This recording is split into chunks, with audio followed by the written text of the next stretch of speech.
This video is brought to you by Squarespace. It's finally time to place Ultra Instinct Goku on the Dragon Ball FighterZ tier list. A couple of weeks ago I made a tier list ranking every Dragon Ball FighterZ character according to how strong I think these characters are. I used a lot of professional players' tier lists as a starting point, and then made the changes that I felt comfortable making. Now, we take that same tier list and place the latest character in it. How strong is Ultra Instinct Goku actually? The answer? Very strong. All the pro Dragon Ball FighterZ players who share their opinions on this character have made him a top tier, though some will place him higher than some others, with Goichi, the #1 player in the world, claiming he's one of the top 3 characters in the game. There's only one problem. Everyone's using this ugly tier list interface. If only there was a better solution. Oh, I know, Squarespace! Squarespace is the all-in-one platform that allows you to build a beautiful online website or online store complete with marketing tools and analytics. It's the perfect place to launch your website or business. Thanks to their easy-to-use templates and star layouts, you can quickly create a professional-looking website and showcase your ideas on the internet. You can schedule posts, you can have a comment section complete with likes and dislikes. The sky's the limit. And if you need help, you can visit their help center or reach out to their 24/7 customer support. The list of features goes on. Without knowing a word of HTML or CSS, you can build a beautiful website. And when you're ready to launch, go to squarespace.com/Globku and enter code Globku for a 10% discount of your first purchase of a domain or website. Thank you, Squarespace, for sponsoring this video. Before we place Goku on the tier list, the question I've been asked a lot is, where can you play this character? Can you play him as a point, as a mid, or an anchor? And this will be an important question for his placement on the tier list, so I thought I'd go ahead and just answer that while we're at it. In my opinion, Ultra Instinct is a point character, who you might also be able to play as a mid, but never as an anchor. And it's a weird thing to say because I actually think he has all the tools that an anchor needs. Even one of his biggest downsides, the side switch level 3 with a full screen Oki, is nothing we haven't seen before in anchors. During Season 2, one of the best anchors was Super Saiyan Goku, if not the best anchor of Season 2 actually. And Super Saiyan Goku's level 3 also left him at a full screen distance, forcing him to dash up and do that full screen pressure. So why is Ultra Instinct, a character that has even more tools than Super Saiyan for mix-up and for controlling the neutral, not a good anchor in my opinion? And the difference between those two is in the assists. Super Saiyan has a beam. Ultra Instinct's assists are not good for an anchor. Neither of them are the last assist you want to have on your team. I'm gonna start with the worst ones. B assist. It might be the worst beam assist in the game. Goku flips too far forward, making it a dangerous assist since it can completely miss the opponent, leaving you wide open, and the angle also isn't the best. Not to mention, it's also one of the slowest beam assists in the game. The C assist is okay, it's average, it tracks in the air, but it doesn't even compare to the likes of Cell or Vegeta's C assist. And besides, you don't want your anchor with a C assist. That extended cooldown will leave you hanging in a lot of situations. And then we have the A assist, which I would consider the best assist. The problem is, it's a very good defensive assist, which means you can't really enforce your game. You can't enforce your neutral. You have to play defense, and in Dragon Ball FighterZ, that's a dangerous game to play. Also, the A assist is not the easiest to confirm because it launches the opponent into the air. You're gonna need to get used to super jump confirms in order to get a combo, and I know super jumps are a little above the average level of my viewers. I mean, I miss them a lot too. It's okay. It's not a bash, it's just, I know it's a fact. But it's for these reasons that Ultra Instinct is not an anchor. He's not the last assist you want on your team. Plus, if he has assists, if he is the point character, he can kill enemies super easily. So point character, definitely his favorite spot, though I could see him as a mid, but only if you're comfortable using his A assist. If not, run him on point with either his A or C assist. I really don't recommend his B, even though that's what I ran for all my videos. Alright, time to put him on the tier list. S+,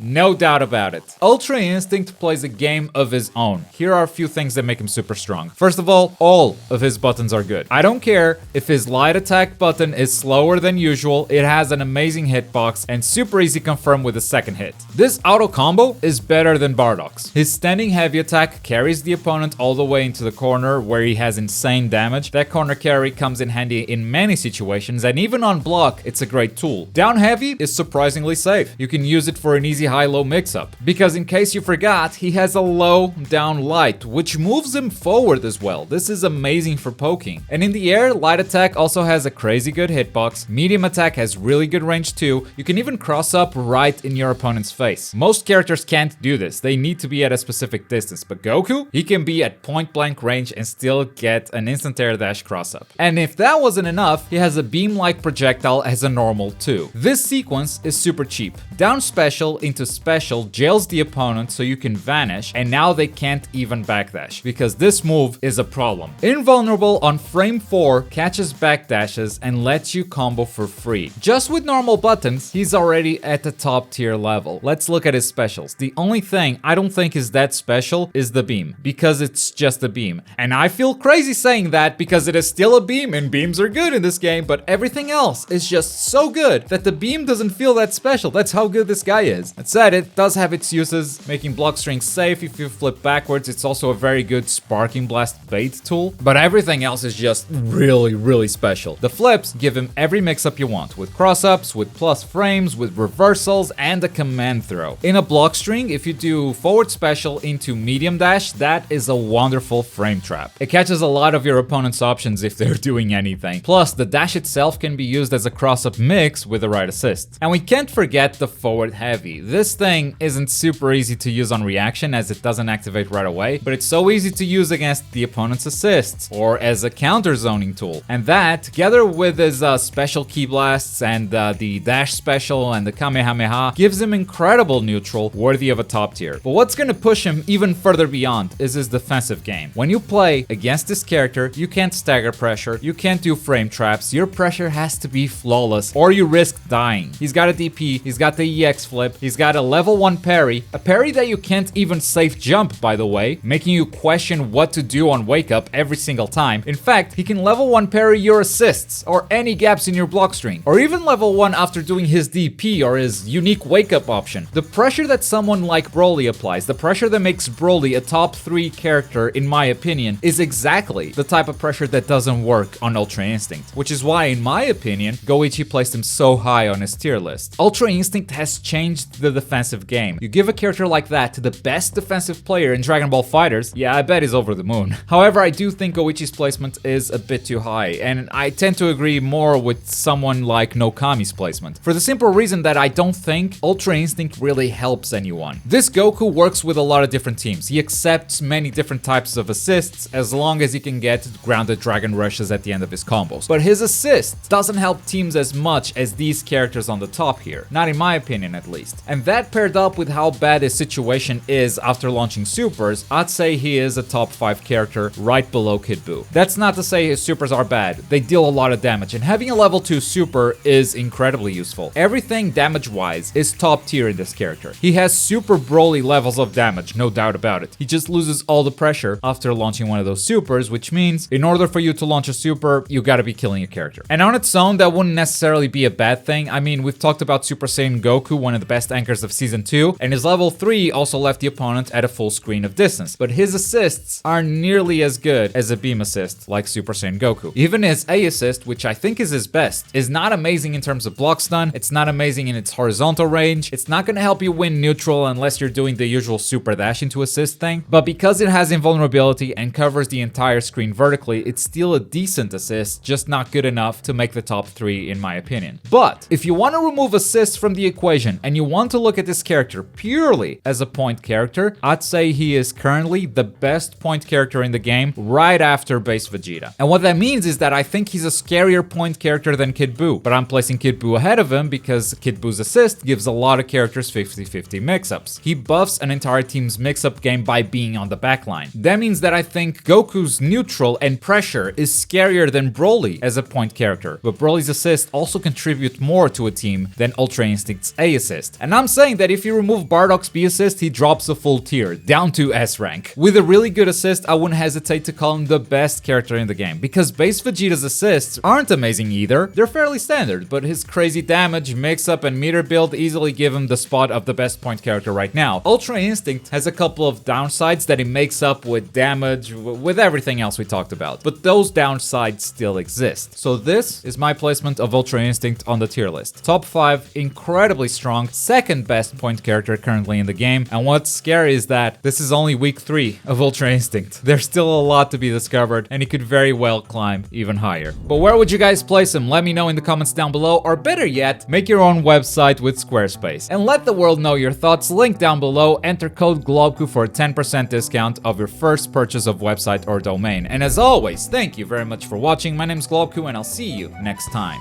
Bye!